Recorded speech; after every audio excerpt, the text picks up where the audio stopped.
السلام علیکم لسنرز، شروع کرتے ہیں آج کی سٹوریز اللہ کا بابرکت نام لے کر جو انتہائی عالی رتبہ اور بہت جلیل القدر ہے۔ آئی ہوپ لسنرز آپ سب لوگ بالکل ٹھیک ہوں گے، اور شروع کرتے ہیں آج کی خوفناک کہانی ہے۔ آج کی پہلی خوفناک کہانی حمیرہ نے شیئر کی ہے۔ حمیرہ کہتی ہیں کہ میں بھلوال کی رہنے والی ہوں اور آپ کے ساتھ ایک خوفناک واقعہ شیئر کرنا چاہتی ہوں۔ ہم لوگوں کے گھر میں ہماری جو کام والی ہے اس نے ہمیں یہ اپنی زندگی کی یعنی کہ اس کی جو کام والی تھی ان کی زندگی میں جو خوفناک واقعہ پیش آیا وہ اس سے ریلیٹڈ ایک سچا خوفناک واقعہ شیئر کر رہی ہے۔ حمیرہ کہتی ہے ایک دفعہ میری کام والی ہم لوگوں کے گھر آئی اور مجھے یہ کہنے لگی کہ باجی جب سے میں نے آپ کے اس نئے گھر میں کام کرنا شروع کیا ہے مجھے یہ محسوس ہوتا ہے کہ میرے پیچھے کوئی چہل قدمی کرتا ہوا آ رہا ہے۔ ایسے لگتا ہے کہ کوئی پیروں کو زمین پر جیسے بہت زور سے گھسیٹ رہا ہو، اور میں جب پیچھے سے پلٹ کر دیکھتی ہوں تو پیچھے کوئی بھی نہیں ہوتا۔ یہ واقعات تو عام ہوتے ہیں۔ میں نے کہا کہ یہ تمہارا وہم ہے، ایسا کچھ بھی نہیں ہے۔ اس نے کہا باجی یہ میرا وہم نہیں ہو سکتا، ہمارے ساتھ پہلے بھی ایسے کئی خوفناک واقعات پیش آ چکے ہیں۔ میری کام والی کی جو بہن تھی اس کی زندگی کے کچھ خوفناک واقعات جو کہ انتہائی ناقابل فراموش ہیں۔ واقعات اس طرح ہے کہ حمیرہ کی کام والی کی جو چھوٹی بہن تھی وہ ایک زمیندار کے گھر میں کام کرتی تھی۔ زمیندار کی جو پرماننٹ کام والی تھی اس کی ڈیتھ ہو گئی، اور اس کے بعد انہوں نے اپنی اس کام والی کو اس کے خاوند اور بچوں کے سمیت اپنے گھر میں رہنے کی آفر کی، اور وہ لوگ وہاں پر رہنے لگ گئے۔ زمیندار نے اس کو ایک کمرہ اپنے گھر کا، اپنی حویلی کی بیک سائڈ کا ایک کمرہ دیا اور کہا کہ تم لوگ ادھر شفٹ ہو جاؤ۔ وہ لوگ ادھر شفٹ ہو گئے اور اللہ کا شکر ادا کیا کہ اب ہم لوگ باقی اخراجات سے بچ جائیں گے، ہمیں تنخواہ بھی ملے گی، اور اس کے بعد جتنے بھی باقی اخراجات ہیں کپڑے روٹی کا وہ سب ذمہ دار کے ذمہ ہی ہوگا۔ ہم لوگ پہلی رات جب اس کمرے میں سوئے تو ہمیں بہت زیادہ ڈر لگا۔ میرے بچے یہ کہتے تھے کہ رات کے ٹائم ہمیں اس کمرے میں ایک عورت اور مرد نظر آتے ہیں، چونکہ بالکل ہماری چارپائی کی نیچے والی جگہ پر ہمیں کچھ محسوس ہوتا ہے، اور جیسے نیچے سے دیکھا تو ایک عورت اور مرد چارپائی کے نیچے تھے، اور ہم وہیں سہم کر سو گئے۔ جب اس عورت نے یہ بات سنی تو اس نے اپنے بچوں کی بات کو رد کر دیا اور یہ کہا کہ نئی جگہ پر سو رہے ہو اس لیے تمہارا وہم ہوگا۔ خیر کچھ دن گزرے تو جو وہ عورت تھی اس کو بھی عجیب سا ڈر لگنے لگا۔ جیسے ہی وہ کمرے کے اندر انٹر ہوتی تھی تو اس کو اپنے علاوہ کمرے میں کسی اور کے بھی ہونے کا احساس پیدا ہوتا تھا۔ وہ کافی حیران ہوئی۔ اس کے خاوند نے بھی یہ بات نوٹس کی کہ اس روم میں ہمارے علاوہ بھی کوئی اور بھی رہتا ہے جو کہ ہمیں نظر نہیں آتا، اور وہ کوئی اور کون تھا؟ وہ غیر مری مخلوق ہی تھی۔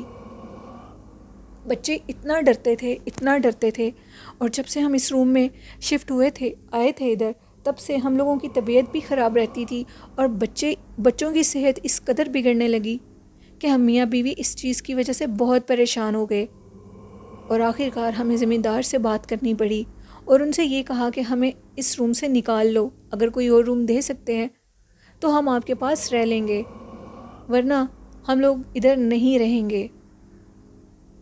اب ذمہ دار نے کہا کہ روم تو یہی ہے، نیا روم بننے میں بھی دیر لگے گی، میں تم لوگوں کے لیے 2 نئے کمرے تعمیر کروا دیتا ہوں، لیکن تب تک تم لوگوں کو ادھر ہی رہنا ہوگا۔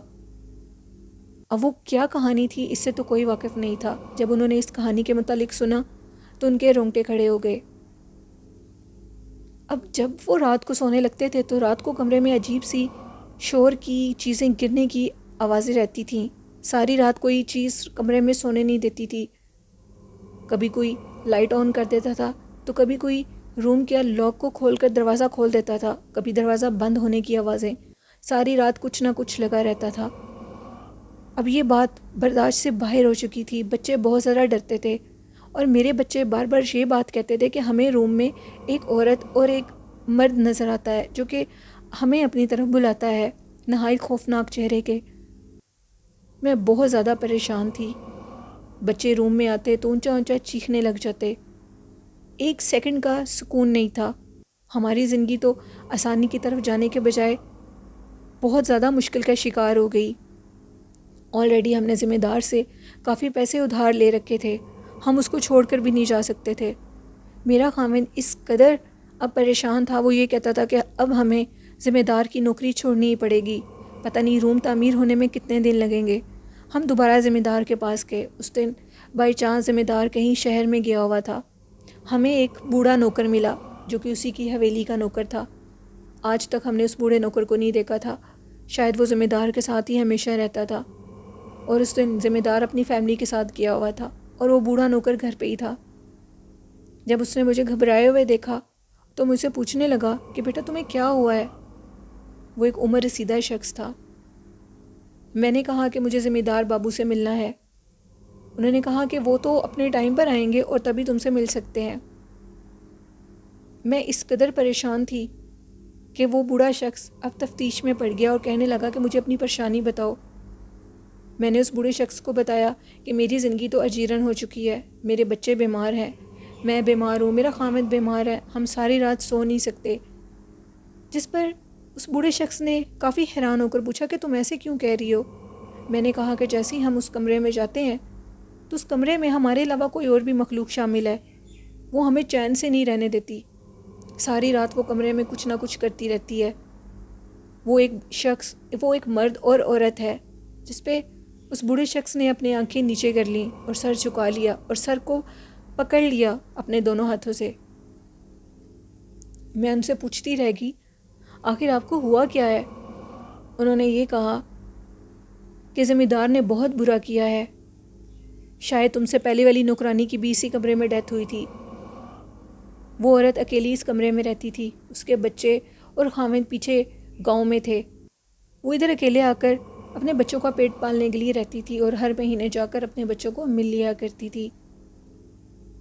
میں اور زیادہ ڈر گئی اور میں نے پوچھا اس کی ادھر موت کیوں ہوئی؟ جس پہ میرے بہت اصرار پر اس بوڑھے شخص نے یہ بتایا کہ پہلے وعدہ کرو تم یہ راز کسی کو نہیں بتاؤ گی۔ میں نے ان سے وعدہ کر لیا۔ انہوں نے پھر بھی مجھ سے کئی قسمیں، کئی وعدے لیے اور کہا کہ اس راز کو کبھی مت کھولنا، اگر اپنی زندگی اور اپنے بچوں کی زندگی چاہتی اور اپنے خامند کی تو یہاں سے چلی جاؤ۔ انہوں نے مجھے یہ بتایا کہ ذمہ دار کی ایک بہن تھی جو کہ ایک نوکر کے ساتھ اس نے شادی کر لی تھی اور وہ بھاگ گئی تھی۔ ذمہ دار نے اپنی اس بہن کو پکڑ لیا اور اس نوکر کو بھی پکڑ کر قتل کر دیا۔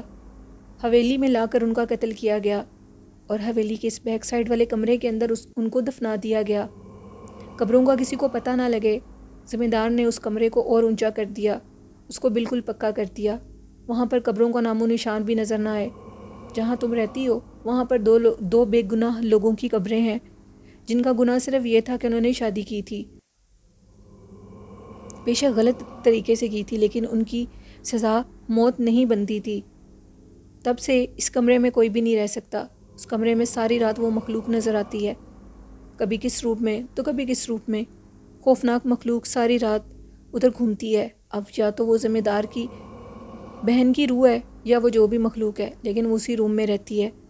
وہ مرد اور عورت وہی ذمہ دار کی بہن اور اس کا خامند ہے۔ اگر اپنی زندگی چاہتی ہو تو چپ چاپ ادھر سے نکل جاؤ، پلٹ کر اس طرف مت دیکھنا، ذمہ دار تمہیں کچھ بھی نہیں کہے گا۔ آگے بہت سے نوکروں نے ذمہ دار کے پیسے کھا لیے صرف اسی وجہ سے کہ وہ لوگ اس کمرے میں اپنی رہائش نہیں رکھ سکتے تھے۔